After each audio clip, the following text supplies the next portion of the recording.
이 배치는 차량에 폐연료봉을 실어 재처리 시설로 옮긴 뒤 재처리 과정을 거쳐 플루토늄을 추출하는 과정이 진행 중인 것으로 보인다고 추정했습니다. 날씨입니다. 오늘은 전국에 가끔 구름이 많이 끼겠습니다. 내일은 전국이 대체로 맑겠으나 강원 영동에는 오전에 구름이 많이 끼겠습니다. 내일 전국 대부분 지역에서 자외선 지수가 매우 높은 수준을 보이겠습니다. 내일 아침 기온은 서울 13도 등 전국이 8도에서 14도로 오늘보다 2도에서 5도가량 높겠습니다. 내일 낮 최고 기온은 서울 26도 등 전국이 18도에서 27도로 오늘과 비슷하겠으나 강원 영동과 영남 지역은 오늘보다 조금 낮겠습니다. KBS 라디오 저녁 종합 뉴스를 마칩니다. 아나운서 남현종이었습니다.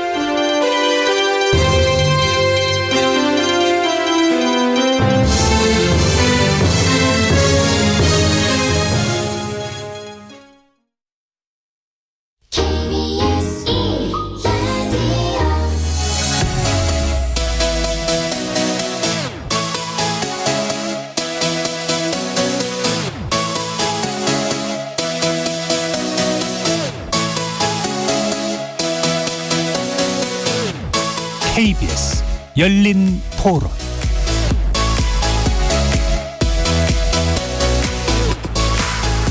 안녕하십니까. KBS 열린 토론 정준희입니다. 미국과 일본 외교 부분에 대해서는 어느 정도 숨통을 텄다는 얘기고, 근데 전반적으로 국민과의 소통도 안 되고 또 스태핑도 안 하고 딱히 내가 6대4 정도 봐. 못한 게 6. 전혀 못했다는 할 수 없어. 솔직한 얘기로. 잘하고 있는데 너무 야당에서 발목을 잡히니까 아무것도 할 수가 없잖아. 뭐든지 열심히 하려고 하고 있다. 제 주위 분들 보시면은 좀 어려우신 분들이 더 어려워지는 느낌? 지원이 됐던 것도 없어지고 이런 것도 좀 봤었어가지고 민생 조금 더 많이 신경을 써줬었으면 좋겠어요. 최근에 일본 관련돼서는 국내 피해자분들이 워낙 많이 계신데 우리가 그렇게 하는 게 맞는 건지 정치적으로 또 좌우를 갖다가 좀 잘 아우를 수 있는 그런 부분도 뭐 신경을 많이 써야 되지 않을까 싶네요. 거리에서 만나본 시민들의 목소리 어떻게 들으셨습니까? 지난해 5월 10일 윤석열 대통령의 취임식이 진행됐죠. 오늘이 윤석열 정부가 출범한 지 만 1년이 되는 날입니다. 윤 대통령은 SNS를 통해서 새로운 국민의 나라를 만들기 위해 숨가쁘게 달려온 1년이었다면서 지난 1년의 소회를 밝혔는데요. 새 정부 출범 후 가장 중요한 시기였던 지난 1년, 대한민국에는 어떤 변화가 있었을까요? 오늘 윤석열 대통령 취임 1주년을 맞아서 상징적인 몇몇 장면을 통해서 대한민국을 돌아보려고 합니다. 이른바 용산시대를 열며 시작했던 윤석열 정부, 지난 1년의 변화와 앞으로의 4년 전망해 보겠습니다. KBS 열린 토론 지금부터 시작합니다. 살아있습니다. 토론이 살아있습니다. 살아있는 토론, KBS 열린 토론. 토론은 라디오가 진짜입니다. 진짜 토론, KBS 열린 토론.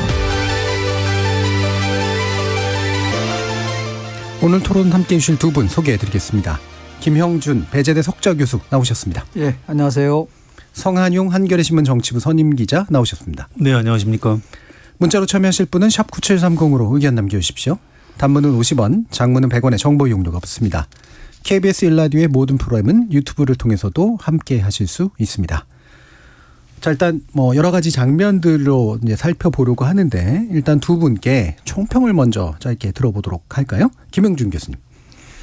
통상적으로 우리 정권이 새롭게 출범을 하게 되면 큰 틀 속에서 보면은 정권이 교체된 거냐, 예. 아니면 정권이 연장된 거냐를 가지고 먼저 평가를 그렇죠. 하거든요. 그런데 지난 문재인 정부 5년 만에 정권이 교체됐거든요. 이거는 지금까지 여러 차례 정권 교체가 있었지만은 단 한 번도 5년 만에 정권이 그렇죠. 교체된 적이 없습니다. 예. 그렇기 때문에 아마도 윤석열 정부 집권 1년을 한마디로 얘기하면은 정권이 교체된 것을 기반으로 해서 국정우조 운영의 기조와 예. 정책 방향의 대전환을 이루려고 노력했던 시기였다. 예. 라고 일단 저는 평가를 좀 하고 싶습니다. 예. 처음 있는 5년 만에 정권 교체에 맞춰서 뭔가를 이루려고 노력했던 시기. 성한윤 기자님. 예, 뭐 대통령 취임 1년 됐으니까 이제 일단 좀 축하드리고요. 가급적 제가 오늘 좀 덕담을 하고 싶은데 예. 잘 될지 모르겠습니다. 어려운 여건에서 뭐 좀 국정기조도 전환하고 열심히 하려고 노력한 거는 뭐 평가할 수 있는데요. 뭐 최근에 여론조사, 국정 지지도, 대통령 직무수행 평가 이런 수치를 범할 수 있듯이 상당히 좀 미흡하다. 예. 그래서 좀 1년을 계기로 좀 분발을 해야 될 것 같다. 이렇게 예. 말씀드립니다. 예. 노력은 인정하는데 분발이 필요하다. 자, 짧게 말씀 들어봤고요. 그럼 또 한 가지. 저희가 뭐 여러 가지 상징적인 장면들을 정리하긴 했습니다만 두 분께서 보시기에 현재 윤 정부의 1년을 하나로 좀 압축하는 듯한 그런 결정적인 장면이랄까요? 이런 게 혹시 떠오르시는 부분이 있다면 하나씩 한번 좀 들어보면 어떨까 싶은데요. 김영중 교수님. 국내적인 것보다는 이제 외교적인 부분 속에서 성과를 평가를 해 줄 수 있을 것 같아요. 그러니까 우리가 뭐 여러 가지 논란도 있지만은 한미 동맹을 다시 강화시키고 예. 그리고 확장 억제를 문서한 워싱턴 선언을 한 부분들이요.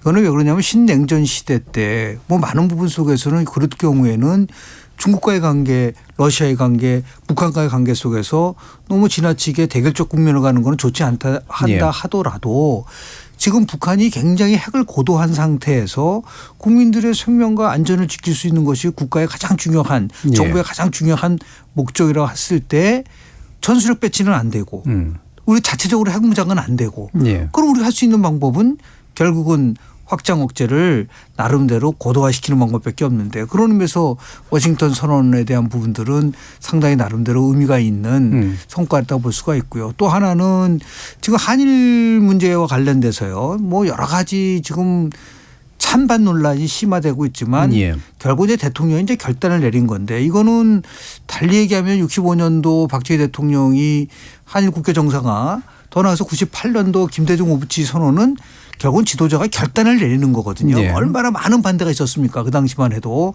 그런 의미에서 봤을 때 한일 관계를 다시 한번 이제 복원을 했다고 하는 부분들이 외교적으로는 지금 지난 1년 동안 나름대로 굉장히 윤석열 정부가 그동안 얘기했었던 자유와 연대라고 하는 축 속에서 많은 국민들이 평가할 수 있는 부분은 아닌가라는 생각을 좀 합니다. 예, 그러니까 최근 쭉 진행된 한미일과의 관계 속의 문제를 가장 중요한 장면으로 꼽으셨는데요. 성 기자님은 어떠십니까?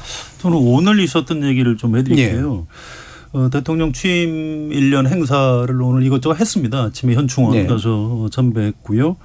또 점심 식사를 같이 했어요. 장관들, 또 대통령실 참모진, 국민의힘 지도부까지. 그러니까 뭐 1주년 행사를 꽤 한 겁니다. 그래서 윤석열 대통령의 이제 오늘 발언이 굉장히 중요한 건데요. 지난 1년은 잘못된 국정 방향을 큰 틀에서 바로잡는 과정이었다. 또 대한민국은 올바른 방향으로 나아간다고 확신한다. 이제 자신감을 보인 건데요. 뭐 여기까지 좋습니다. 그런데 이제 그 전 정권, 그러니까 문재인 대통령 정부에서 뭐 잘못된 얘기를 자꾸 좀 하고요. 또 이제 어제 국무회의 발언 생중계할 때 또 이제 민주당 야당 탓을 좀 하고. 이런 부분은 참 좀 듣기에 좀 민망하고 불편합니다. 과거에 이제 박근혜 대통령도 비정상의 정상화 이런 말을 했고요. 또 문재인 대통령 때도 그 적폐청산 기억나시죠? 또 제조 산하. 그러니까 산과 하천을 뭐 다시 만들 정도로 대개혁을 하겠다. 뭐 이제 이런 얘기인데 이게 다 이제 그 전임 대통령과 바로 앞에 정권은 뭔가 잘못된 거고 바로 잡는 거다. 이제 이런 얘기라서 이제 불편함을 느꼈던 사람들이 많으실 겁니다. 그런데 윤석열 대통령이 지금 1년이 지났는데 지금도 이제 문재인 대통령하고 야당 탓을 이렇게 하는 걸 보고 이게 단순히 그냥 뭐 정서의 문제는 아닌 것 같아요. 그건 아니고 이게 이제 바로 이 국정에서 성과를 잘 못 내는 것하고 직접 관련이 있습니다. 정치 부재를 상징하는 장면 아닌가. 그래서 오늘 있었던 일을 저는 굉장히 좀 인상적인 장면으로 꼽겠습니다. 예, 알겠습니다. 자, 두 분의 이제 이런 또 결정적인 장면이라고 생각하신 분까지 들어봤는데 저희들이 꼽은 상징적 장면들하고도 한번 매치시켜서 이야기를 해보면 좋을 것 같습니다. 그래서 본격적으로 돌아볼 텐데요. 가장 먼저 이 장면부터 시작해 보겠습니다. 함께 들어보시죠. 존경하는 국민 여러분, 저는 대통령 선거 과정에서 제왕적 권력의 상징인 청와대를 국민께 돌려드리겠다고 약속했습니다. 늘 국민과 소통하면서 국민의 뜻을 제대로 받들고자 약속드린 것입니다. 예, 이 내용은 사실 이제 당선인 시절에 기자회견을 통해서 밝힌 부분인데요. 강한 의지가 표현돼 있었고 실제로도 실현을 했습니다. 그래서 청와대 개방 바로 첫날부터 했고 용산으로 이전을 이제 단행을 했죠. 이 과정에서 여러 가지 또 국민적으로 논란도 있었고 또는 성취라고 또 평가하시는 분들도 있어서 이른바 용산 시대의 개막이라는 게 어떤 의미를 지니는가 한번 들어보도록 하죠. 먼저 성 기자님부터 의견 듣겠습니다. 이게 이제 논란이 있었죠. 그 당시부터. 그런데 이게 사실 뭐 잘했다 잘못했다 평가하는 게 의미가 없습니다. 예. 이미 벌어진 현실인데 이게 잘못됐으면 바로 잡아야 되는데 바로 잡을 수 있는 방법이 없어요. 그래서 이걸 가지고 다시 논란을 벌이는 건 이제 좀 별로 건설적이지 않은 것 같고요. 다만 결과적으로 제왕적 대통령의 어떤 권위주의를 상징하는 공간입니다. 청와대 자체가. 그래서 준비 없이 너무 서둘러 나오는 바람에 굉장히 많은 반대 여론도 이렇고 부작용도 빚은 게 사실이지만 어쨌든 윤석열 대통령의 어떤 과감한 어떻게 보면 좀 무모할 정도로 과감한 그런 결단과 결정 아니었으면 청와대 탈출이 좀 어려웠을 것이다 해서 전 오히려 좀 점수를 좀 주고 싶고요. 예. 문제는 이제 4년 뒤입니다. 다음 대통령이 이제 어디서 근무하게 될지 이런 부분이 좀 걱정입니다. 그래서 이런 것도 앞으로 이제 여야 결국 국회에서 이 문제도 좀 정리를 해야 되거든요. 예. 그래서 굳이 그렇게 뭐 비판적인 시각으로 보고 싶지는 않다 이 정도 말씀드립니다. 예. 김영준 교수님.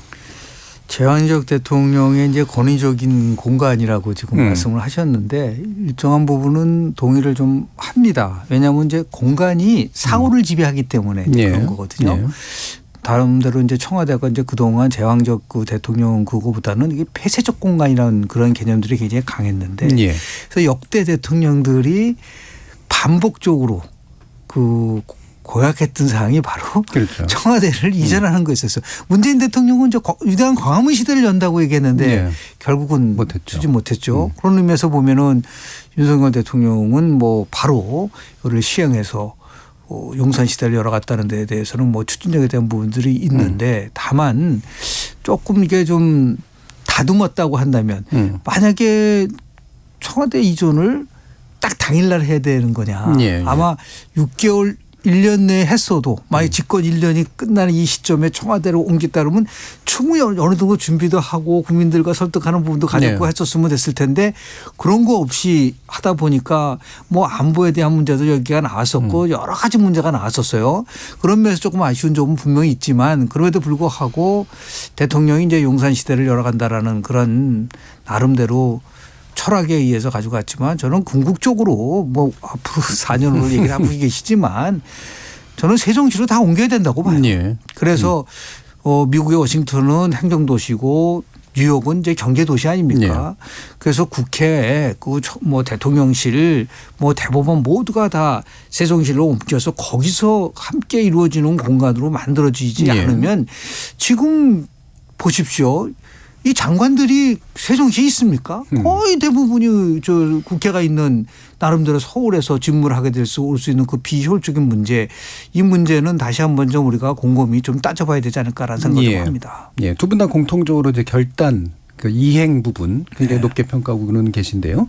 그럼 이 부분을 한번 짚어보죠. 그러니까 목적 자체가 이제 제왕적 대통령제라고 했지만 어쨌든 권위적인 부분이 문제였다면 탈권위로 나타나야 되고 폐쇄적인 부분이 있었다면 이제 개방적인 또는 소통하는 것으로 나타났어야 된다고 보는데 요 목표가 실현됐다고 판단하시는지 어떻습니까, 김영주 교수님? 그 부분은 상당히 저는 미흡했다고 저는 봐요. 윤석열 정부가 집권 1년 사이에요.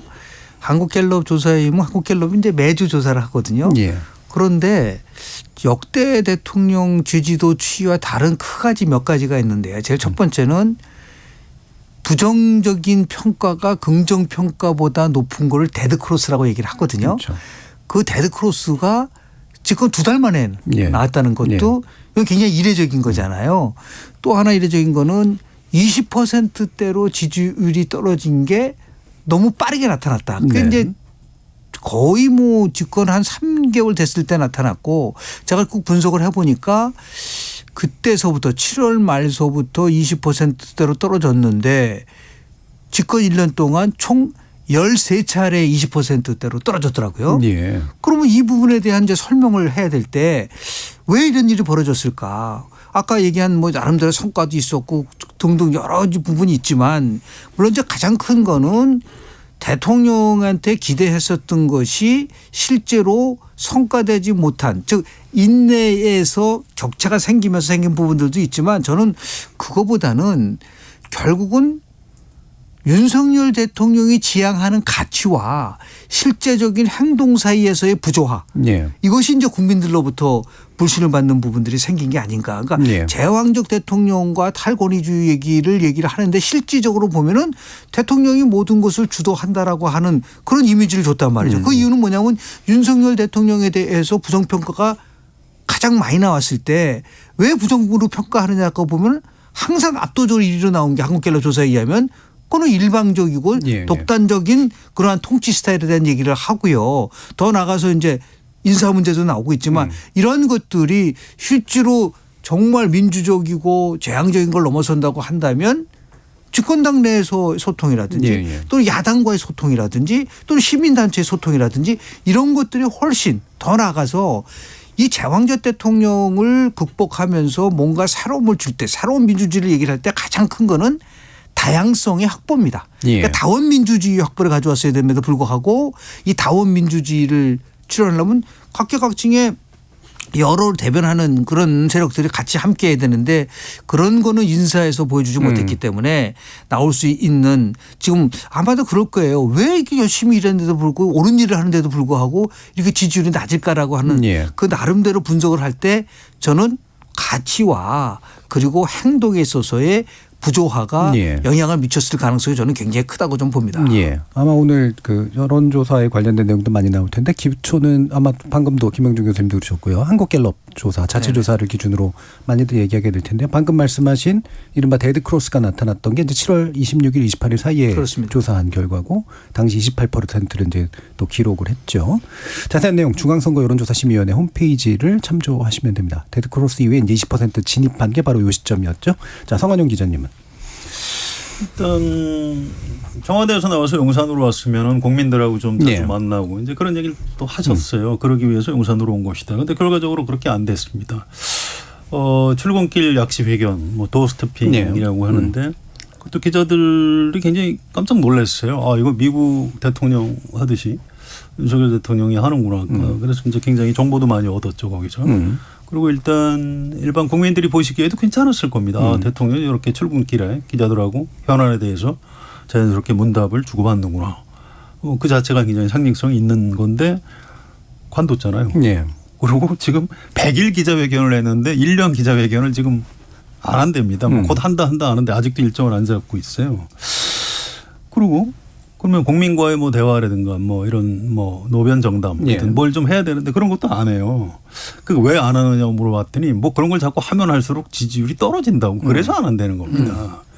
그건 굉장히 곤란한 거예요. 자꾸 요새 국무회의에서 모두 발언할 때 그걸 생중계하던데 예. 국무회의는 대통령이 장관들 좀 약간 속되게 표현하면 자기 부하들하고 하는 회의입니다. 그 자리에서 부하들한테 하는 말을 국민들한테 이렇게 보여주고 우리 대한민국 국민이 그 대통령 부하는 아니잖아요. 예. 그래서 이런 식의 대국민 소통은 참 잘못된 것이다. 어쨌든 그 출근길 약식 회원도 좀 다시 좀 살렸으면 좋겠고요. 기자회견 인터뷰 이런 거 자주 해야 돼요. 국내 언론하고 왜 인터뷰를 안 하죠? 예. 지금까지 조선일보 한 군데하고만 한 것 같아요. 근데 그러시면 안 되거든요. 물론 이제 역대 대통령 중에 그런 분들이 많이 있습니다만 해외 언론보다 국내 언론이 더 중요한 겁니다. 그래서 인터뷰도 좀 자주 하고 그렇게 대언론 대국민 소통을 좀 늘려왔으면 좋겠습니다. 예. 언론 소통 그리고 대국민 소통 부분 요 뒤에서 이제 또 아마 인상적인 장면 일부에 또 들어가 있는 것 같고요. 그럼 두 번째 장면을 또 한번 보겠습니다. 어떤 내용인지 한번 들어보시죠. 당무에 대해서는 대통령이 언급할 사안이 아니고요.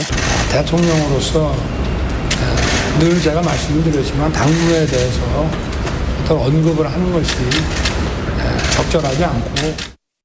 예, 이 내용이 바로 이제 이른바 도어 스태핑, 이제 출근길 인터뷰에서 6월 24일 그리고 7월 8일에 언급됐던 그런 내용입니다. 그러니까 직접적으로 언급한 건 이게 이제 처음이고 사실은 그 이후로는 언급 자체는 이제 없었는데 문제는 당무 개입 논란은 계속되고 있다라는 거죠. 일단 이 당시 상황은 이른바 윤핵관과 이준석 전 대표 사이에 충돌이 극대화됐던 그런 시기이기도 합니다. 네. 겉에서는 이제 중재는 않았었는데 실제로 또 내용적으로 보면 개입한 거 아니냐라는 논란들이 있었던 시기니까요. 요에 대한 평가로 한번 해봤으면 좋겠습니다. 송한영 기자님. 예, 뭐 말과 행동이 다른 거죠. 개입했잖아요. 그 전당대회 하는데 한 사람씩 차례차례 그 참모들 시켜서 거의 뭐 주저앉히고 나경원 전 의원 같은 경우에 굉장히 모욕감을 느낄 정도로 주저앉혔죠. 당무에 개입한 거죠. 그렇게 해서 김기현 대표 만들었습니다. 이런 건 굉장히 잘못하는 거예요. 또 이준석 전 대표하고 뭐 이른바 윤핵관들하고 뭐 싸움이 있는 줄 알았더니 나중에 보니까 대통령이 문자 권성동 대표한테 문자한 게 드러났지 않습니까? 내부 총질하던 당대표가 바뀌니까 달라졌다.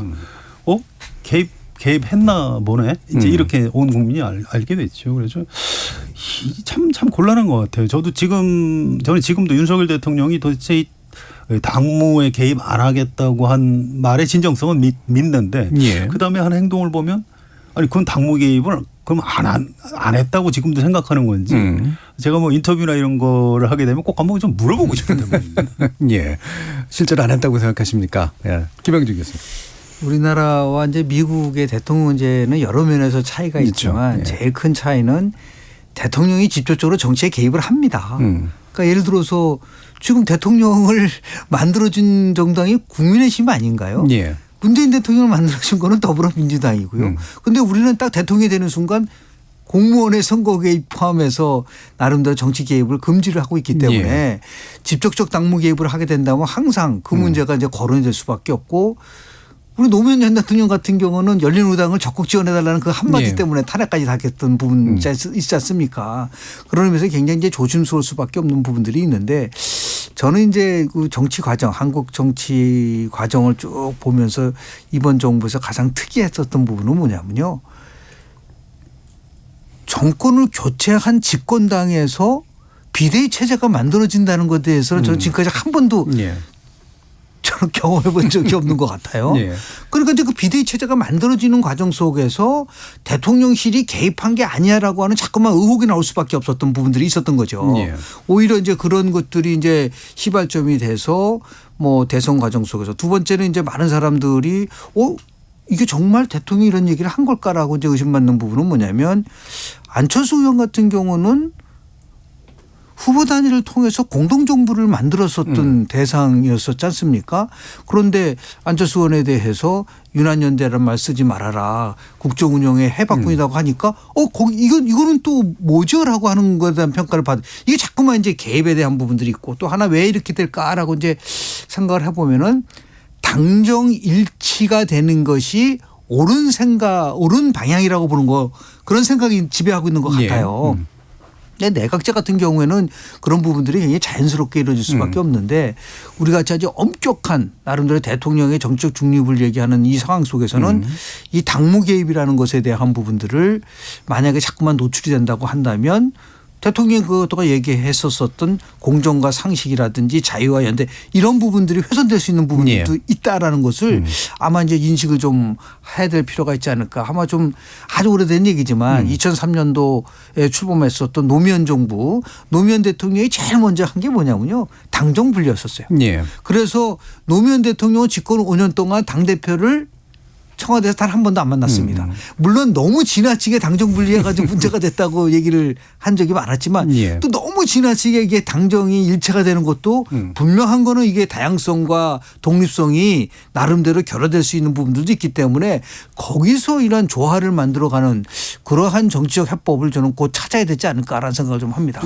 당무 개입을 아예 안 하는 거는 현실적이지는 않습니다. 그렇죠. 불가능하죠. 다만 정치를 오래 한 분들은 이게 금도라는 게 있어요. 대통령하고 청와대 참모들의 영역이 있고 이 부분은 당 대표하고 최고위원들이 좀 알아서 하게 그냥 둬라 이렇게 참모들한테 오히려 그렇게 요구를 해온 것이 과거 정치인 출신 대통령들의 어떤 그 노하우죠. 그런데 윤석열 대통령은 아무래도 정치를 해보신 적이 없어서 이 금도가 어디까지인지에 대해서 약간 좀 개념이 좀 부족하신 것 같아요. 예. 그러다 보니까 일반 국민이 볼 때도 굉장히 무리한 그런 이상한 얘기도 많이 하고 그래서 근데 이제 지금부터는 좀 조심할 거라는 생각은 듭니다. 예. 그동안 이제 시행착오를 좀 겪었으니까 이제 좀 앞으로 나아지겠죠. 뭐 김기현제 신임 체제가 출범을 했고요. 윤재호 원내대표 체제가 이제 만들어졌기 때문에 그러한 그 과도기적 상황 속에서 제가 말씀드린 집권 출범 1년은요 어느 정거든 간에 최고의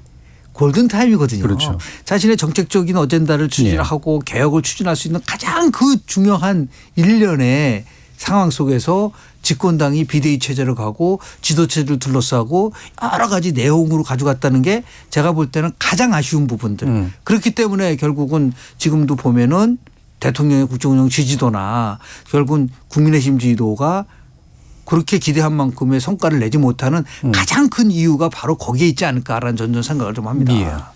그러면 이 부분 하나 더 짚어보죠. 여당과의 관계는 그래서 그 묘를 살리는 게 굉장히 중요해 보이는데 이 부분이 아직은 잘 안 보이고요. 야당과의 관계는 이제 거의 단절되다시피 한 것 같은데. 예, 송한영 기자님. 그 부분이 가장 결정적으로 잘못한 부분인 겁니다. 제가 아까 방송 시작할 때 이제 정치 부재 그걸 짚었는데요. 이게 단순히 뭐 대통령하고 야당 대표하고 만나서 뭐 이벤트를 하는 게 아니에요. 어차피 대통령제 권력 구조라는 거는 국민의 대표 기관이 두 개입니다. 대통령도 국민이 뽑지만 의회도 국민이 뽑아서 구성을 하는 거죠. 두 기관이 협력도 하고 견제도 하고 이렇게 이제 해 나가라는 건데 대통령이 속한 정당이 다수당일 땐 별 문제가 없어요. 어차피 대통령이 과거에 이제 여당 총재 시절이 있었으니까요. 그런데 지금처럼 여소야대일 때는 이게 문제가 되는 겁니다. 그러니까 미국의 대통령들도 여소야대는 그 야당 지도부하고 야당 의원들 개별적으로 만나고 설득하고 뭐 거래도 하고 해가면서 겨우겨우 국정을 끌고 가는 거거든요. 그래서 윤석열 대통령은 어차피 다음 총선 때까지는 여소야대였기 때문에 이 대통령과 국회, 이 국정의 양축을 제대로 운용하기 위해서는 야당하고 대화를 했어야 됩니다. 그런데 1년 동안 안 했잖아요. 최근에 이제 박광훈 원내대표 된 걸 계기로 뭐 원내대표 회담하자. 아니 그것도 진정성이 좀 떨어져요. 그걸 좀 이렇게 잘 기획을 해서 해야지. 박광훈 원내대표 입장도 좀 생각을 해 주셔야지 뭐 이런 식으로 뭐 덜커도 받을 수 있겠습니까? 근데 이 부분도 어쨌든 민주당에서도 뭔가 대통령하고 대화를 해야 된다는 당위론에 대해서는 인정을 합니다. 그래서 이것도 이제 그 대통령 취임 1년을 계기로 뭐 이재명 대표를 만나든 오늘 엊그제인가요? 중앙일보 정치부장이 그런 칼럼을 썼더라고요. 이제는 이재명 대표를 만나는 게 좋겠다. 저는 그 칼럼 굉장히 잘 썼다고 생각하고요. 그렇지 않으면 그 윤재욱 원내대표가 좀 잘 중간에서 조정을 해가지고 대통령하고 여야 원내대표가 좀 한 자리에서 만나는 이렇게 해야 윤석열 정부의 국정이 제대로 돌아갈 수 있다고 생각을 합니다. 근데 이 부분에 대해서 우리가 좀 다시 다른 각도에서 좀 볼 필요가 있는데요. 저는 윤석열 대통령이 방미를 하면서 의회 가서 연설을 하는 장면을 보고 역시 선진국이다라고 제가 평가한 이유는 그렇습니다. 지금 미국 하원은 전부 다 435명 중에서 무소속 1명 빼고 222명이 공화당입니다. 그러니까 결국 이게 거기도 여소야대예요. 그러니까 51%를 야당이 공화당이 장을 하고 있습니다. 그리고 자신들의 트럼프 대통령이 지금 기소됐어요. 그러면 우리 같으면은 그 부분 속에서 보면 아주 굉장히 극렬하게 반대할 수 있는 부분도 있지만은 이 외교와 관련돼서는 초당적으로 다 같이 일어나서 박수도 쳐주고 나름대로 국빈 환대를 해주지 않습니까? 그런데 저는 평소에 문재인 정부 때서부터 가장 많이 얘기했었던 부분은 이겁니다. 협치는 힘을 갖고 있는 사람이 먼저 손을 내미는 거다. 권력을 갖고 있는 사람이 힘을 내미는 거다. 야당으로 협치를 하라는 거는 협치를 하지 않겠다는 선언과 마찬가지라고 수없이 얘기를 했었습니다. 그런데 그 지금도 마찬가지예요. 야당으로 협치하라는 거는 그건 성립이 안 되는 겁니다. 그러니까 협치는 결국은 집권대 세력을 가지고 하는데 다만 지금 야당의 같은 경우에 두 가지 면에 있어서 좀 부족하다. 제일 첫 번째는 뭐냐면 졌지만 잘 싸웠다라고 하는 그러한 믿음 속에서 결국은 왜 5년 만에 정권이 교체된 데 대한 성찰과 반성은 전혀 없다. 2007년도에 대통령 선거가 끝나자마자 당시에 이명박 후보가 531만 표 차이로 정동영 후보한테 이겼어요. 그때 제일 먼저 나온 게 뭐냐면 안희정 우리 전 충남지사가 뭐라 그랬죠? 친노는 패족이다. 예. 일단 인정을 했단 말이에요. 그런데 그렇지 않아요. 지금 보면은 끝까지 이 부분에 대한 물론 0.73%포인트라고 하는 아주 박빙의 차이로 패배했다는 부분들도 있지만 이게 결국은 바로 예. 방탄과 그리고 대여투쟁으로 간 부분들도 있고요. 지금 더불어민주당이 얘기를 하고 있는데 과연 민주가 있는가. 이명재명 사당하러 되고 있는 게 아니냐. 예. 대표에 의해서 모든 것이 자주되고 있는 부분 속에서 협치가 갈 수 있는 부분들은 분명히 제약을 받을 수밖에 없는 것이고 윤석열 대통령 입장에서 봤을 때는 이재명 대표와 만나는 것이 힘들다고 한다면 저는 이번 방미 끝나고 나서도 바로 대통령이 국회에 가서 외통위와 국방위를 함께 예. 모여서 여야 의원에게 방미 성과를 설명을 하면 돼요. 예. 꼭 무슨 뭐 야당 대표를 만나될 이유가 뭐가 있습니까?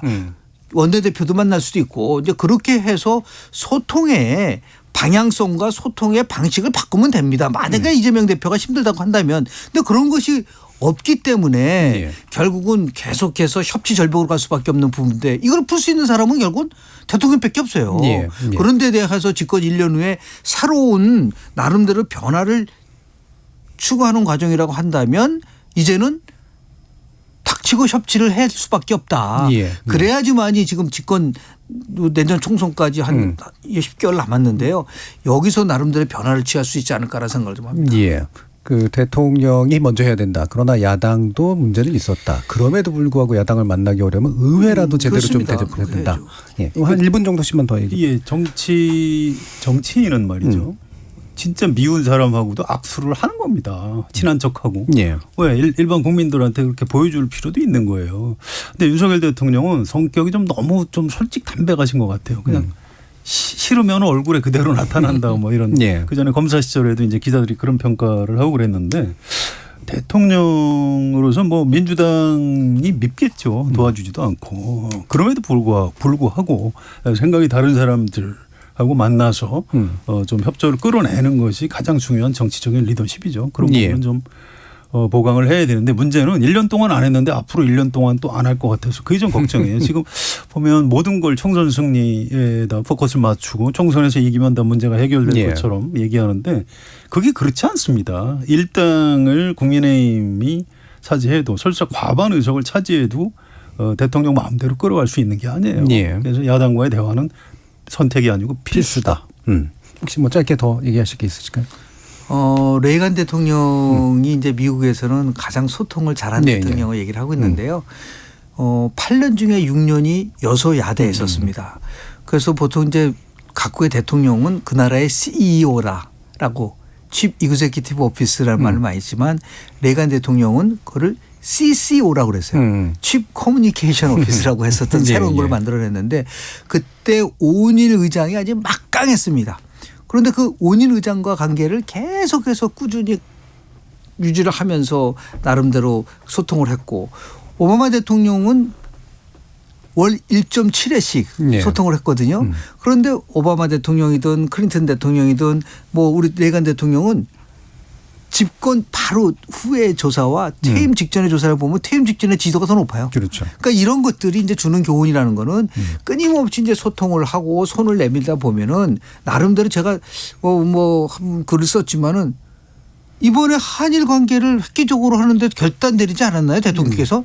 저는 잘한 거라고 보는데 그러면 야당과의 소통에서는 왜 결단을 못 내리시죠? 예.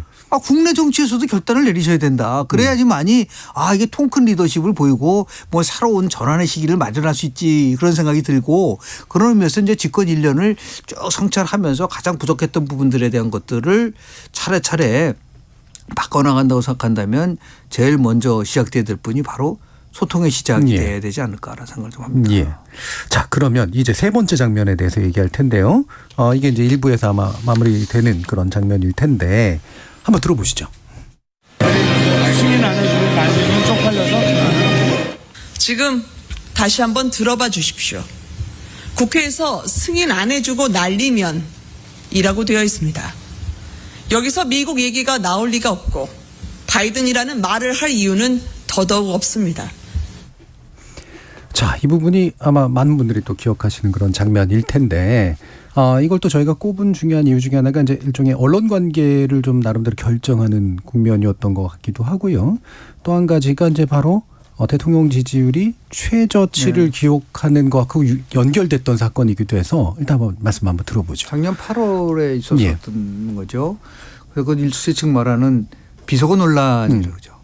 지금 이제 김은혜 수석 얘기한 거와 실제 처음 보도됐을 때는 바이든 날리면 이걸 가지고 굉장히 논쟁이 많았어요. 저는 그때 두 가지 면에서 조금 정부 특히 이제 대통령실이 제대로 처리를 못했던 부분들도 있지 않을까라는 생각이 좀 드는데요. 실제로 보면은 그 부분 속에서 가장 정확하게 아는 분은 윤석열 대통령 아니까. 그 주변에 굉장히 복잡했기 때문에 그래서 실제로 보면 대통령이 그 부분에 대해서 홍보수석을 불러서 얘기를 하고 홍보수석이 그 부분을 전달했다고 했으면은 제가 볼 때는 좀 나름대로 논란은 굉장히 깨끗하지는 않지만 그래도 좀 해소될 수 있는 부분이 있었는데 그 부분이 상당했던 상태에서 자꾸만 이제 말이 바뀌기 시작을 했잖아요. 그러다 보니까 어떤 게 진실이냐라는 진실 게임으로 전환됐다는 부분들이 너무 상당히 많은 아쉬움이 있는 부분들도 있지 않을까라는 생각이 좀 들고요. 그리고 뭐 맥락이 어떻고 근데 다 아쉬운 부분은 뭐냐면 비속어 논란 때문에 더 중요한 외교적인 성과는 다 묻혀져 버렸다는 것에 대해서 반성을 할 수밖에 없는 다시 얘기해서 국민들이 생각하는 부분들하고 대통령실에서 생각하는 부분은 완전히 괴리가 있다는 생각을 하게 된다고 하면 그 차후에 홍보의 시스템이라든지 홍보를 예를 들어서 이룩하는 그런 방식에 있어서의 큰 변화가 이루어졌으면 좋았지 않았을까 생각을 좀 저는 개인적으로 좀 했습니다. 성관용 기자. 이게 사실 이제 언론 관련 사고입니다. 근데 제가 어쨌든 언론계에 있기 때문에 좀 야박하게 말씀을 드릴 수밖에 없는데 이게 이제 윤석열 대통령은 한미 동맹 이간 사건으로 아마 해석을 했던 것 같아요. 근데 일반 국민은 그게 아니고 지금 김영준 교수님 말씀하신 것처럼 대통령 비속어 사건입니다. 대통령이 그런 지금 차마 이 방송에서도 말할 수 없는 이 XX들 이 하이데커인가요? 언어는 존재의 집이다 그런 말도 했는데 대통령이 뭐 실수할 수 있어요. 또 이렇게 참모들하고 뭐 이렇게 좀 비공개적인 자리에서 비속어를 쓸 수도 있습니다. 그러면 얼른 사과를 하셨어야 돼요. 참 내가 어떻게 우리 국회에 대해서 이상하게 그런 얘기를 했는데 그 참 잘못됐다 이렇게 해야 되는데 그거는 안 하고 오히려 처음에 이제 MBC가 맨 먼저 보도했다고 그래서 뭐 소송을 냈고요. 다른 언론은 또 소송을 안 했어요. 그것도 왜 그랬는지 모르겠고 나중에 또 대통령 전용기에도 안 태우고 사고는 본인이 쳐놓고 왜 자꾸 언론 탓을 하는지 아무튼 도저히 지금 지난 1년 동안도 있었던 일 중에서도 가장 좀 이해할 수 없는 그런 사건이었던 걸로. 이게 이제 대통령실에 또는 본인의 이제 커뮤니케이션 전략이나 스타일상 이제 여러 가지 미흡함들이 이제 나타난 사건이기도 하지만 아까도 말씀드렸던 것처럼 이게 언론관이 어떤 것이냐, 그러니까 대언론 관계를 어떤 식으로 수립할 것인가라는 문제하고도 연결이 돼서 한 번씩 더 여쭤볼 텐데 아까 제가 말씀드렸던 이제 지지율 수치는 9월 27일에서 29일 진행된 한국갤럽 자체 조사 내용이었고요. 이때가 이제 대통령 지지율이 24%를 기록해서 지금까지 역대 최저치를 보여줬던 그런 내용입니다. 중앙선거 여론조사 심의위원회 홈페이지 참조하시면 되고요. 이게 이제 과연 이거에 대한 인과관계가 바로 이런 거냐라고는 또 뭐 달리 볼 수도 있긴 있겠습니다만 어떻게 또 평가하실 수 있을까요? 언론 부분에 대해서 확실히 좀 서운해하는 것 같아요. 지금 국정 지지율이 낮은 게 뭐 민주당이 법안 통과 안 시켜줘서 그렇다. 이제 이 얘기는 대통령이 직접 말씀을 하셨는데 최근에 며칠 사이에 국민의힘 주 당직자들이 언론 얘기를 굉장히 많이 하고 있습니다. 방송이 다 과거 문재인 정부에서 임명된 사람들이라서 뭐 패널도 다 편파적이다 이렇게 하고 심지어 무슨 그 포털 사이트의 알고리즘도 이거 조사해 봐야 된다. 뭐 윤석열 치면 부정적인 뉴스로 다 연결이 되도록 알고리즘을 조작하는 것 같다. 아니 지금 정권을 잡은 분들이 뭐 그런 음모론을 자꾸 얘기하는지 참 이해가 안 가요. 아무튼 이 언론에 대한 시각은 윤석열 대통령 본인 또 지금 국민의힘 지도부가 뭔가 좀 대대적인 좀 시각 교정을 하지 않으면 앞으로 이런 문제 끊임없이 또 재발할 것 같습니다. 김영주 교수님. 실제로 뭐 언론과 권력과의 관계에 대해서 갖고 있는 여러 가지 문제는 모든 정권 속에서 있었었던 그렇죠. 거가 있어요.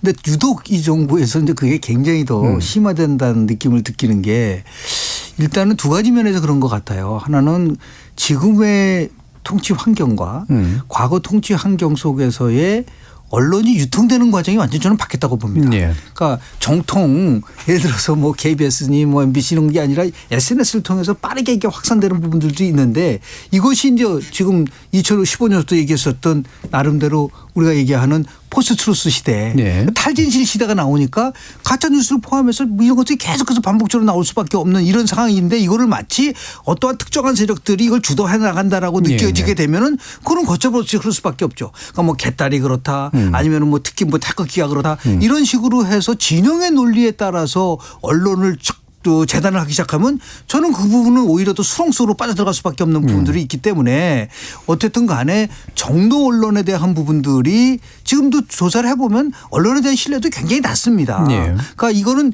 정권의 문제만이 아니라 언론 자체에서도 이 부분을 어떻게 순화시키고 조정할 것이냐라는 대숙제를 남기고 있는 게 아닌가라는 생각을 좀 합니다. 자, 이 부분 사실 되게 중요한 부분이라 좀 더 논의하고 싶긴 합니다만 청취자 여러분들이 보내신 문자들이 좀 많이 들어와 있어서요. 한번 들어보고 가겠습니다. 정의진 문자 캐스터. 네, 지금까지 여러분이 보내주신 문자들 소개합니다. 5059님. 5년을 빨리 감기해서 경험한 듯한 1년이었습니다. 초기의 용산 이전부터 최근에 여러 외교 이슈들까지 큼직한 일들이 정말 많이 일어난 한 해였는데 뭐 하나 마무리된 일은 없어 보여 아쉽습니다. 정권 교체라는 명분으로 과거 정책을 마냥 부수기만 한 건 아닌지 돌아봤으면 합니다. 7606님. 대한민국에서 이렇게 개성이 강한 대통령이 나올 수 있다는 건 좋은 현상이라고 봅니다. 다양성이 존중받는 사회는 긍정적인 사회입니다. 6169님. 윤석열 정부의 가장 큰 오점은 이태원 참사이고 그 다음은 정치적 리더십 부족입니다. 전 정부에 대한 정치보복으로 비춰지는 일들은 그만하고 묵묵히 국정을 운영한다면 국민들이 잘 평가해 줄 거라고 봅니다. 9196님. 대통령의 실책만 골라 묻는 여론조사도 문제고 지지율에 민감하게 반응하는 언론도 문제입니다. 정책 발목 잡기를 넘어 무조건 반대, 무조건 비판만 하는 야당도 문제고요. 지금 윤석열 대통령은 본인의 길을 잘 가고 있다고 생각합니다. 0013님. 윤 대통령은 전임 정부를 부정하면서 반대로만 가려고 하지 말고 전임 정부의 정책이라도 계승할 건 계승하고 개선할 건 개선하면서 국가의 장래를 장기적으로 바라보며 국정을 운영해 주기를 바랍니다. 라고 보내주셨네요. 네, KBS 열린 토론 이 시간은 영상으로도 생중계하고 있습니다. 유튜브에 들어가셔서 KBS 1라디오 또는 KBS 열린 토론을 검색하시면 지금 바로 토론하는 모습 보실 수 있습니다. 방송을 듣고 계신 여러분이 시민 논객입니다. 계속해서 청취자 여러분들의 날카로운 시선과 의견 보내주세요. 지금까지 문자캐스터 정의진이었습니다. 토론은 치열해도 판단은 냉정하게. 복잡한 세상을 바꾸는 첫걸음은 의외로 단순할지도 모릅니다. 평일 저녁 7시 20분 당신을 바꾸는 질문.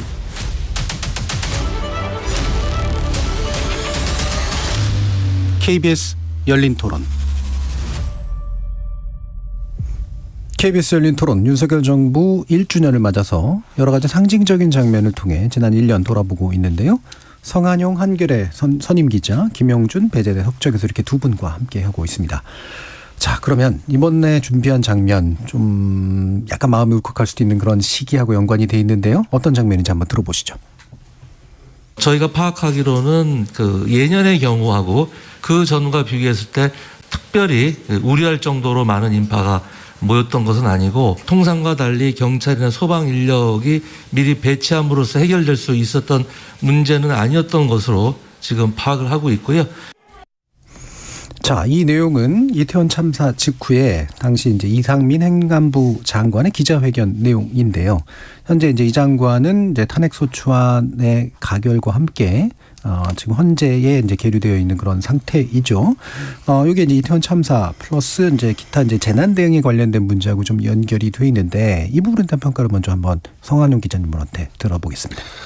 글쎄요, 이거 진짜 얘기하려니까 마음이 좀 너무 무겁습니다. 예. 워낙 비극적인 사건이라 이걸 뭐 평가하고 재단한다는 것 자체가 내키질 않는데요. 어쨌든 좀 솔직히 말씀드리면 전 이 사건 터지고 우리나라 우리 대한민국 사회 아직 멀었다 이런 생각을 참 했습니다. 이게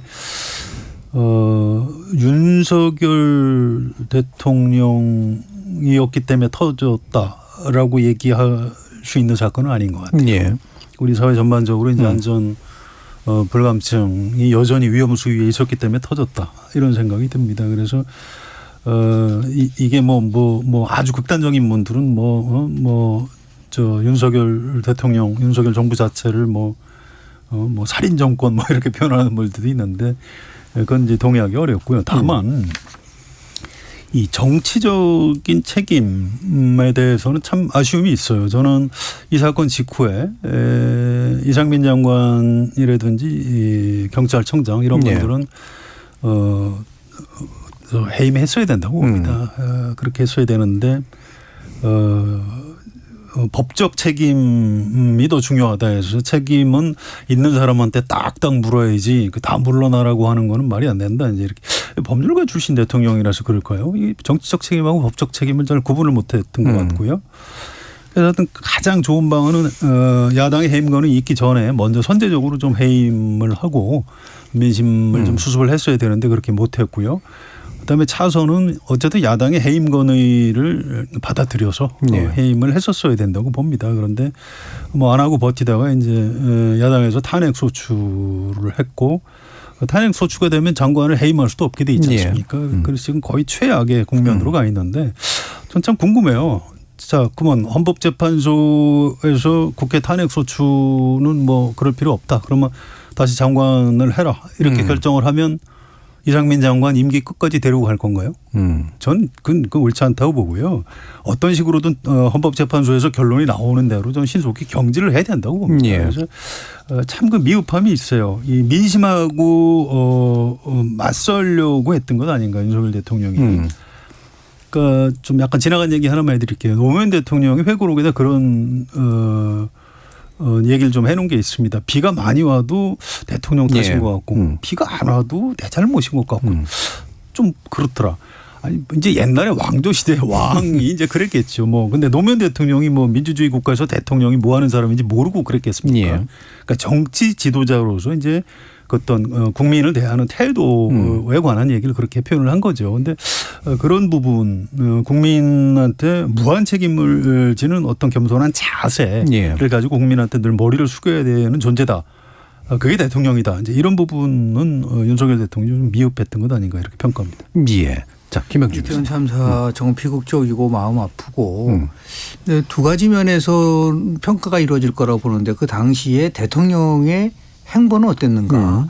저는 즉각적이고 나름대로 책임지고는 행동을 했었다고 봐요. 우리가 지금 얘기하는 뭐 장관의 해임 그 문제를 넘어서서 이 빠르게 이 사건을 처리하라고 오히려 처음부터 그걸 제일 먼저 신속하게 그 조치를 내는 게 좀 대통령실에서 내려갔던 부분들이라는 것이 여러 면에서 나오고 있기 때문에 그리고 그 이후에 추후에도 계속해서 대통령이 그 문제와 관련돼서 지시하고 나름대로 처리를 약속했었던 부분들에 대해서는 저는 잘했다고 저는 보는 거죠. 근데 다만 어떤 시각이냐면 그 장관을 포함해서 구청장들이 자꾸만 책임 회피송의 발언을 계속 했었던 것 같아요. 이 과거보다는 뭐 그렇게 인파가 많이 는 것 같지 않은 거라든지 그런 발언을 하면서 마치 이거를 피해 나가려고 한다는 부분들. 그러니까 위기가 왔을 때 그 위기를 바로 신속하게 처리하면서 책임지는 모습을 보였으면은 훨씬 더 국민들에게 신뢰를 가질 수 있는 부분들이 있었는데 그런 부분들이 좀 아쉬운 부분들이 많다고 보고요. 또 하나는 우리가 이제 대한민국에서 정말 비극적인 재난이 나왔을 때 우리가 국민, 여당, 야당이 함께 그 위기를 극복하자라고 하는 그런 저는 좀 전통을 좀 만들었으면 좋을 것 같아요. 대통령실이 용산으로 가는 바람에 경찰이 그쪽으로 다 배치돼 가지고 이걸 제대로 못 이런 식의 그 루머라든지 확인되지 않은 부분을 가지고 국민들을 자극하고 선동할 경우에 뭐가 이게 그 나름대로 득이 될 수 있을 수 있겠나요? 직접적으로 우리 비견할 수는 없지만 2001년 9.11 미국에 엄청난 테러가 있었지 않았습니까? 그때 엘고는 부시 대통령한테 득표는 많이 했지만 결국은 대통령을 뺏긴 분인데 그렇죠. 야당을 대표하는 정치 지도자였었죠. 제일 일성이 뭐였느냐. 부시는 나의 최고 사령관이다. 이 부시 대통령한테 모든 힘을 실어주자 일단은. 예. 그래야지만 이 위기를 극복할 수 있다라는 그런 모습을 보였거든요.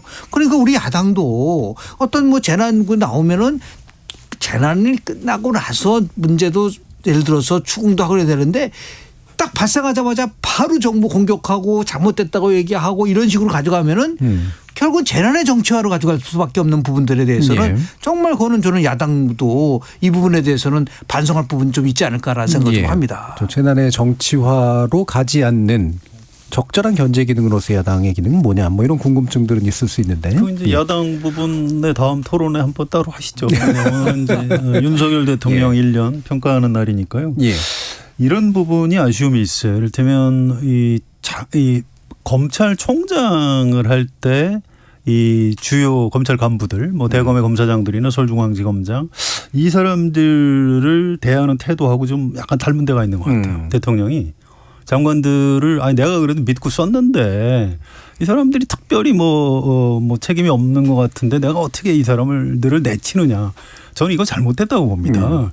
대통령의 잘못을 장관한테 죄송한 표현이지만 엎어 씌워서 그 장관 목을 쳐가면서 갈 수밖에 없는 겁니다. 대통령제는 임기가 있기 때문에 대통령이 물러날 수가 없어요. 그래서 꼭 장관이 뭐 일을 잘못해서가 아니고 대통령이 나를 비롯해서 우리 정부가 뭘 좀 잘못했다 이런 게 있으면 그 해당 분야 장관들을 이 경질을 해 나가면서 또 새 장관을 임명을 해서 민심도 좀 달래가고 이렇게 해 나가야 되는 건데 지금 이제 취임 1년 돼서 장관들을 이제 개각을 할 거라고 예상들을 하는데 사람이 없다고 그러고 또 하나는 대통령이 아니 뭐 특별히 잘못한 것도 없는 것 같은데 장관을 왜 경질하냐 이제 이런 태도라고 해요. 그래서 아니 이게 이상민 장관 한 사람의 문제가 아니겠구나. 이건 이 어떤 대통령제에서 대통령과 장관의 어떤 역할 분담에 대해서도 약간 좀 누가 좀 인식을 좀 할 수 있도록 깨우쳐줬으면 좋겠다 이런 생각입니다. 그러니까 대통령제에서 이제 이런 정무직 장관들이 어떤 역할을 해야 되는 것인가 정치적 책임하고 연관되어 있는 부분이니까요. 김영준 교수님. 아쉬운 부분은 처음에 이 문제가 터졌을 때 저는 개인적으로 이상민 장관이 이렇게 나름대로 메시지를 전달하지 않을까라고 생각했어요. 지금은 굉장히 위기 상황이고 사태가 수습이 될 때까지 장관직을 갖고 있지만 사태 수습은 제가 책임을 지고 물러나겠습니다라고 했으면 어땠을까라는 그런 좀 아쉬움이 좀 있어요. 그게 바로 이상민 장관이든 이 정부든 대통령이 나름대로 운신의 폭을 굉장히 높일 수 있는 부분이 있었었는데 그게 처음부터 그렇게 나가지 않았기 때문에 국민들은 여하튼 간에 그럼 누가 책임을 지는 거냐라는 문제로 이제 이게 전이되고 그러다 이제 급기야는 대통령에까지 올라가는 부분들이 있었던 부분들이 있어요. 그래서 제가 볼 때 장관의 처신의 얘기를 하셨는데 우리 송한영 기자님께서 실은 이 이태원 참사 이후에도 장관들의 처신과 관련된 문제는 굉장히 우리가 많이 거론될 수 있어요. 그러니까 오죽하면 대통령이 그 얘기까지 했지 않습니까? 국정기조에 맞지 않는 장관들은 책임질 각오를 하라고 얘기하는 부분들이 있는 부분들.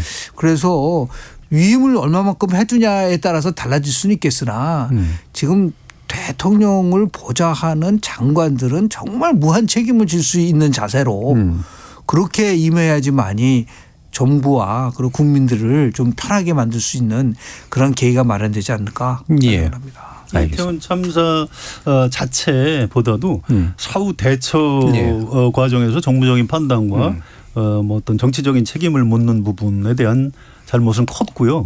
지금도 그게 앞으로 남은 임기 4년 동안 얼마나 좀 치유해서 잘 대처할 수 있을까 좀 여전히 좀 의문이 남아있는 그런 상황입니다. 자, 이제 마지막 장면이 남았는데요. 사실은 3대 개혁도 얘기하려고 했습니다만 시간이 좀 부족하고 아직도 이제 잘 진행된 부분이 없기도 하고 그래서요. 가장 큰 성과하고 연관이 돼 있습니다. 물론 이제 대통령실의 입장이고요. 또 그 반대 입장은 상당히 좀 달라서 한번 들어보도록 하죠. 1953년에 재래식 무기를 기반으로 한 상호 방위 조약에서 이제 핵이 포함된 그런 한미 그 상호 방위 개념으로 업그레이드 될 수밖에 없는 1대1로 맺은 것이기 때문에 나토의 이런 그 다자와의 이런 그 약정보다는 더 저는 실효성이 있다고 판단하고 있고요. 네, 지금 한미 정상회담 이후 그리고 한일 정상회담 이후에 이루어졌던 이제 기자들과의 이야기 속에서 이제 대통령의 발언을 두 가지로 발췌해서 들었는데요. 아까 김영준 교수님께서 그래도 이 부분은 네, 굉장히 중요하다라고 얘기해 주셨으니까 한 번 더. 특히 이제 외교 안보 정책에서의 전임 정부와 큰 대비를 보여주고 있거든요. 예. 그러니까 지난 정부 때는 전략적 모호성이라는 그런 표현이 나왔는데 윤석열 대통령은 그걸 분명하게 전략적 명확성으로 바꾼 거고요. 예. 그리고 더 나가서 전 정부에는 이 균형 외교를 굉장히 많이 얘기했지만 이제는 균형 외교가 아니라 동맹 외교로 바꾸고 그리고 더 나가서 우리가 얘기하는 자주 외교가 아니라 가치 외교로 바꿨다는 거. 예. 그리고 친중 그리고 친북의 이 노선을 이제는 한미일 이런 나라 협력 체제로 바꿨다는 그 이유는 두 가지 때문에 그렇습니다. 하나는 뭐냐면 누구나 다 알잖아요. 지금 미국 중간에 패권 전쟁이 일어나고 있고 신냉전 시대가 도래했다는 것에 대해서 반대하는 사람이 있나요? 그러면 신냉전 시대 때 냉전 시대 때 취할 수 있는 나름대로의 선택은 어느 한쪽을 선택해야 되는 것이죠. 냉전이 왔는데 예를 들어서 중국과의 관계도 잘해야 되고 예를 들어서 미국과의 관계 그럼 불가능한 겁니다. 예. 그리고 더 중요한 것은 지금의 북한이 핵 위협을 하는 정도가 아니라 핵으로 공격할 수 있는 부분들. 이 부분 속에서 저는 진보부 세력들은 분명하게 입장을 얘기해야 된다고 보는데요. 김대중 대통령이 제일 먼저 얘기했던 거는 뭐였었냐면 북한은 핵을 만들 수 있는 능력이 없다고 얘기를 했었습니다. 네. 두 번째는 노무현 대통령은 뭐냐면 북한의 핵은 방위용이라고 그랬었어요. 네. 그리고 문재인 대통령은 김정은 위원장의 비핵화 의지는 확고하다고 그랬습니다. 네. 이 세 가지가 다 맞았나요? 제가 볼 때는 절대로 이거는 사실과 부합되지 않는다. 그렇다고 하면 이 상황 속에서 대한민국이 이 북한에 관련돼서 위협에 대해서 해결할 수 있는 방법은 조금 전에 얘기한 것처럼 세 가지밖에 없어요. 네. 우리가 자체적으로 핵 무장을 할 수 있는 거 1년이면 할 수 있다고 대통령이 얘기했지 않습니까? 아니 전술핵을 재배치하는 것이고 결국은 안 되면 확장 억제를 통했는데 그걸 단순히 놔두식이 아니라 특정한 국가를 상대로 해서 확장 억제를 문서한 것이 네. 이번이 처음이라고 한다면 그거는 나름대로 성과를 우리가 얘기를 할 수 있는 부분들이 있지 않을까 그런 생각을 좀 하게 됩니다. 예. 결국엔 이제 북의 이제 핵 위협의 현실성, 그다음에 패권 경쟁에서의 어떤 불가피성 이 예. 부분이 정당성의 근거인데요. 그런 면이 있습니다. 예. 그 뭐 지금 단면으로 끊어놓고 보면 지금 김영준 교수님 말씀이 뭐 대체로 맞는 말씀인데요.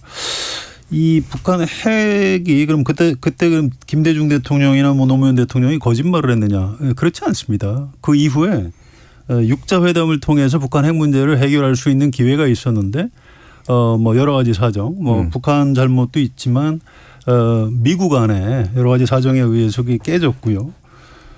또 지난번에 문재인 정부에서 이제 북한하고 미국에 직접 중재까지 예. 성공적으로 했는데 존 볼턴인가요? 미국의 그 굉장히 강경파가 트럼프한테 얘기해서 깨라. 그래서 하노이 노딜이 이루어진 거죠. 그래서 이 북한의 핵 개발이 처음부터 북한이 이를테면 지금처럼 그 엄청난 그 핵무기를 가지고 미국을 공격하고 남쪽을 위협하기 위해서 핵 개발을 시작했는지 그건 알 수가 없어요. 북한 나름대로 이제 의도가 있었는데 이거를 우리 정부 또 미국의 역대 대통령들이 좀 잘 이렇게 조절을 해서 이렇게 핵무기 개발로 이어지지 않도록 해야 되는데 그런 부분에서 좀 한반도 정세 관리에 좀 실패한 부분도 있다. 이런 말씀을 드리고 싶고요. 물론 이제 좀 선택 불가피한 측면은 있어요. 미국하고 중국하고 워낙 이제 그 패권 다툼이 심하고 우리로서는 미국이 가장 중요한 동맹입니다. 그래서 멀리 있는 미국하고 손을 잡아야 주변에 뭐 일본, 중국, 러시아로부터 우리가 좀 더 안전해지는 측면도 있어요. 그런데 이제 이런 겁니다. 이제 미국은 가치 동맹, 가치 외교를 한다는 건데 그건 왜 그럴까요? 그건 미국의 국익 때문에 그렇게 하는 거예요. 그때 우리가 이제 그 미국의 동맹이기 때문에 뭐 우리도 그렇다 뭐 이렇게 좀 맞춰주는 것까지 좋은데 진짜로 우리도 그 가치 외교를 하면은 곤란한 측면이 있어요. 아직도 우리는 중국하고 경제적인 교역량이 굉장히 많은 나라입니다. 그래서 장기적으로는 미국하고 중국의 이제 디커플링이라고 하나요? 거기서 이제 미국 쪽으로 가야 되지만 중국과의 맺고 있는 여러 가지 경제 관계가 있기 때문에 좀 질서 있는 퇴가 좀 손해를 가급적 덜 봐야 되는 측면이 있는 겁니다. 그래서 이를테면 이런 거예요. 이게 문재인 정부 얘기만 자꾸 하면 안 되고요. 이명박 대통령 때 그 한중 관계가 전략적 동반자 관계로 격상을 시킨 일이 있습니다. 이제 비즈니스 이제 사업하는 분이라 이제 워낙 그런 감각이 뛰어나고요.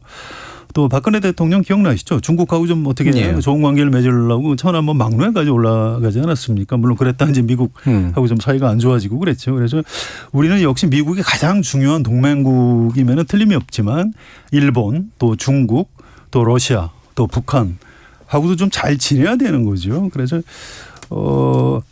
김영중 교수님 말씀이 뭐 대체로 맞는 말씀이긴 한데 그렇다고 뭐 어떤 선택을 해라 이럴 문제는 아닌 것 같아요. 이건 우리가 일본한테 좀 배울 필요가 있는 것 같아요. 일본이 미국하고 그렇게 아주 튼튼한 동맹 관계인데도 불구하고 중국하고 또 물밑 대화를 통해서 경제적인 그 이익은 다 챙기고 있거든요. 그래서 좀 그런 좀 나쁘게 표현하면 약간 교활한 외교 이런 거는 좀 우리가 오히려 일본한테 좀 배워야 될 필요도 있지 않나 싶습니다. 그런데 거기에 전제가 있어요. 지금 말씀하신 부분에도 많은 부분 공감을 하지만 중국이 대한민국을 대하는 태도가 변하지 않았는데 그러니까 예를 들어서 두 가지 조건이 있어야 되거든요.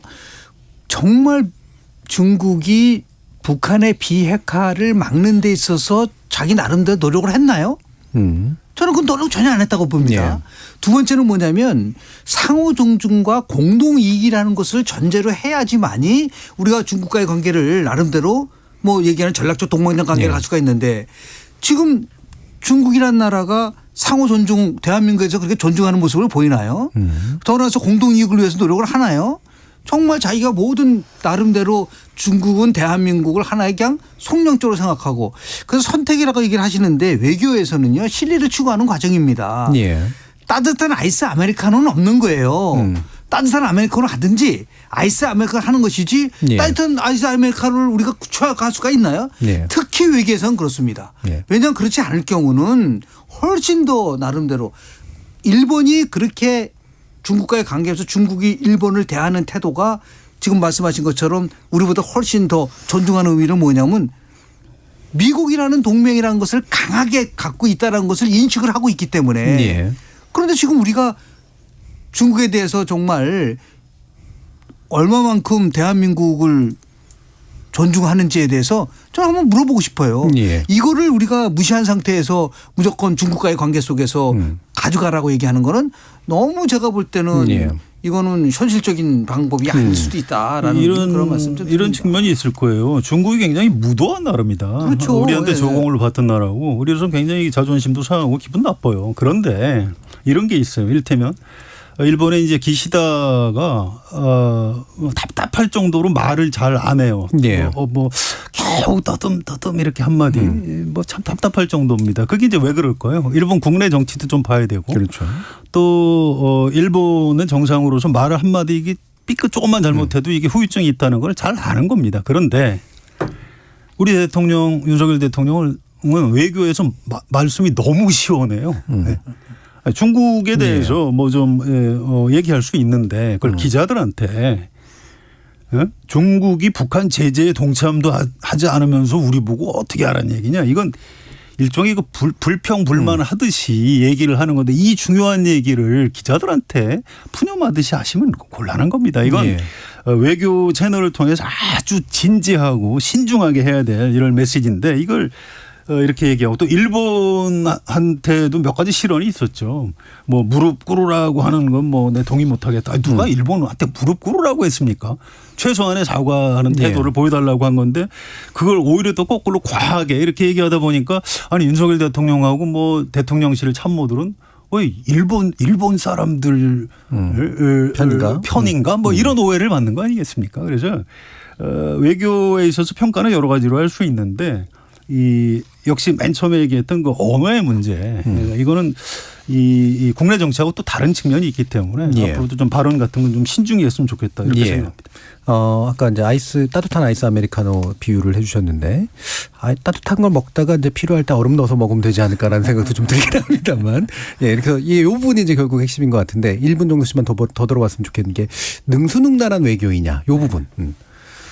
그거는 이제 아마 예. 제일 역대 대통령이 제일 취약한 부분은 시작은 외교로 한다 그러더라고요. 네네. 근데 이제 1년 정도 지나면 나름대로 지금 바이든 대통령을 6번 만났지 않습니까? 그 짧은 기간 내에. 예. 취임 열흘 만에 미국 대통령을 대한민국에서 만났다. 그것도 굉장히 저는 딥 러닝을 하는 과정이라고 좀 봐요. 능수가 예. 처음부터 될 수도 없고 예. 그러면서 조금씩 이제 변화되는 모습도 지금 우리 성 기자님 말씀하시는 이제 외교적인 언어는 대부분 긍정적 언어를 쓰라고 많이 얘기를 하고 있기 예. 때문에 그런 데서의 변화를 나름대로 학습하고 그걸 토대로 해서 좀 더 세련된 그런 이제 언어라든지 아니면은 메시지가 나오는 그런 단계를 거쳐가지 않을까라고 조심스럽게 저는 전망해 봅니다. 특히 이제 우리나라 대통령은 외교 경험 없이 되는 경우들이 사실은 대부분이니까요. 예. 예, 이게 굉장히 중요한 포인트입니다. 대통령 취임하고 한 1년쯤 되면 약간 속된 표현으로 세상이 약간 좀 이렇게 돈짝만하게 보인다고 그래요. 역대 어느 대통령이나 그렇다고 합니다. 예. 모든 최고급 정보를 듣게 되고 가장 정제된 지식을 이제 습득하게 되니까 그런 건데 그때가 위험한 순간이라고 그래요. 특히 외교 분야는 오래전부터 외무고시를 통해서 전 세계를 돌아다니면서 어떤 감각을 쌓은 예. 우리나라 상당히 우수한 엘리트 관료들이 있습니다. 이분들한테 집단 지성이 있는 거예요. 여기서 좀 신중해야 하는 게 좋겠습니다. 이렇게 대통령한테 건의하면 대통령이 이걸 받아들여야 됩니다. 예. 그런데 무슨 소리야 내가 더 잘 알아. 그냥 우리가 먼저 과감하게 양보해. 이랬다가 지금 역풍이 불어서 지금 지지율까지 손해를 보고 있거든요. 그래서 윤석열 대통령이 외교 분야 특히 뭐 다른 분야도 그렇습니다만 외교 분야는 사실 대통령이 거의 전적으로 하는 분야이기 때문에 이 외교부의 그 커리어들의 의견을 좀 앞으로도 존중을 좀 더 충분히 해줬으면 좋겠다. 이런 말씀 드리고 싶습니다. 예. 오늘 여러 가지 장면들을 통해서 윤석열 정부 1년 평가해 봤는데 이제 마무리 발언하실 시간입니다. 자, 마무리 발언을 통해서 이후의 전망하고 주로 좀 연관된 조언 내지 진단을 해 주시면 좋을 것 같습니다. 김명중 교수님. 아마도 내년 총선에 대한 여야의 중대성은 다 인식을 하고 있을 거라고 보고요. 예. 대통령이 집권 2년이 끝나는 시점에 선거가 이루어지기 때문에 그건 중간평가 성과를 갖출 수밖에 없어요. 그렇죠. 그렇다고 한다면 대통령의 성과를 통해서 평가를 받는다는 게 대전제이기 때문에 다른 1년 동안 그동안 1년 동안보다 더더욱 가장 큰 거는 민생에 대한 부분들이에요. 경제에 대한 부분들이 악화되면 백약이무효입니다. 그래서 이 경제와 관련된 부분 속에서 결국은 국회의 동의를 받지 않고는 또 나갈 수가 없는 부분이거든요. 네. 그래서 다른 거는 몰라도 경제 민생 살리기 하는 쪽에서 여야가 협치에 시작을 했으면은 국민들이 원하는 나름대로의 그런 신뢰라든지 더 나가서 국민들에게 희망을 줄 수 있는 것이 열려나가지 않을까라는 생각을 좀 하게 됩니다. 예. 대통령도 이제 경제와 민생 중점 두겠다 뭐 이런 표현을 쓰긴 했습니다만 자, 성한용 기자님 마무리만 듣겠습니다. 예, 저는 총선에 대한 오해가 있다고 생각을 합니다. 예. 지금 여야 국회의원들이 자꾸 총선 승리하면 천당이 올 것이요. 총선에서 패배하면 우리는 지옥으로 떨어질 것이다. 예. 이렇게 뭐 사이비 전도사들처럼 얘기하시는데 그거 사실이 아닙니다. 예. 총선에서 이기고 지면 국회의원들이 누가 어느 쪽이 좀 많이 당선되고 적게 당선되느냐 그렇죠. 차이밖에 없어요. 무슨 얘기냐면 국민의힘이 의석을 아주 많이 차지해도 윤석열 대통령이 독주할 수가 없게 돼 있습니다. 지금 국회 선진화법 살아있어요. 안 되는 겁니다. 모르겠어요. 한 200석 넘어가면 마음대로 할 수 있겠죠. 그런데 총선 승리한다고 해서 윤석열 대통령이 하고 싶은 개혁 다 못합니다. 그때도 야당하고 협치를 해야 되는 겁니다. 또 반대로 뭐 총선 지면 뭐 내가 뭐 식물 대통령처럼 될 것이다 이런 얘기를 조선일보 인터뷰에서 한 적이 있는데 그것도 사실이 아니에요. 지금하고 다를 게 없는 겁니다. 네. 지금처럼 이런 여소야대가 이어지는 거예요. 역시 대통령은 국가의 원수기 때문에 중요한 그 헌법기관장들과 각종 법률에 의해서 임명하는 그 인사권을 가지고 있고요. 예산편 정권 가지고 있고 또 정부에서 법안 제출권도 가지고 있습니다. 여전히 가장 중요한 우리나라 대통령의 중심축입니다. 그래서 총선 승패에 너무 좀 목을 매지 않았으면 좋겠고요. 지금부터 당장 야당과의 관계 회복을 하고 협치를 해야 앞으로 남은 4년 동안 윤석열 대통령이 성공할 수 있는 그런 지름길이다. 이렇게 말씀드리고 싶습니다. 알겠습니다. 자, 오늘 KBS 열린 토론 윤석열 정부 1년 평가로 두 분과 함께했습니다. 성한용 한겨레 신문 기자 그리고 김영준 배재대 석좌교수 두 분 모두 수고하셨습니다. 감사합니다. 참여해주신 시민 논객 여러분들께도 감사하다는 말씀 전합니다. 지금까지 KBS 열린 토론 정준이었습니다.